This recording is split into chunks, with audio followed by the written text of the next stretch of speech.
We need an integrative myth so that we begin to worship and love and respect the planet and the ecosystems and each other.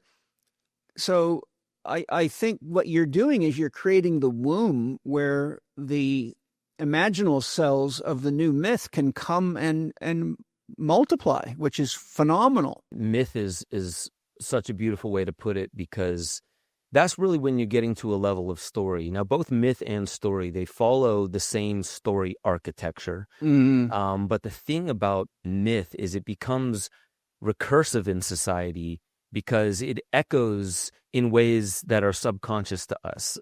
Take, for instance, in the West, our Judeo-Christian myths.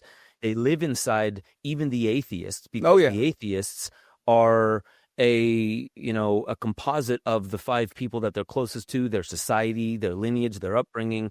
We are so entrenched in Judeo-Christian mythology here in the West that we don't even have the eyes to see it. Right. And the point is to bring those subconscious patterns to the light. So that's kind of mixing Joseph Campbell with a little bit of Carl Jung, is to bring the darkness to light so we can address it, because there's beauty inside that. And actually, that's why stories and films, they have central conflicts.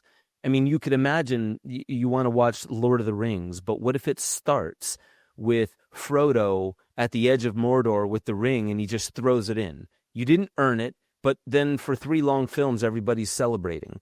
Why don't we watch the good part, right? We think that's the good part. No, we want to understand how heroes transmute problems into solutions, how they transform themselves, and they get rid of old parts of themselves that they try to solve every problem with so they can access new parts of themselves.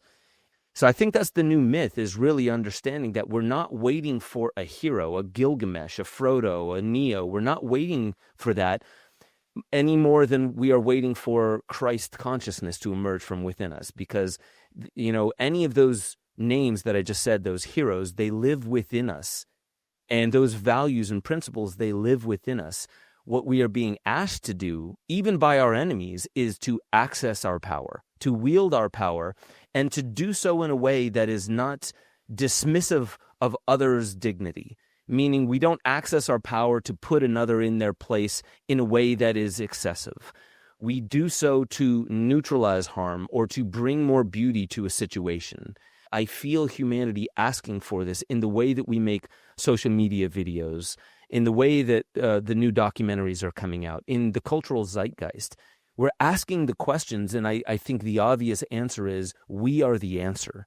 We have all these problems, we can enumerate all of them, but we are the answer. How do we access that? My solution is by introducing people to themselves through understanding story. Yes. And story is what we are. There's this guy, Jaap van der Wal, he's an embryologist, he studies fascia, and he says, the only way I can describe the fascial evolution from an embryo to the grave is that it's a story that never stops telling itself.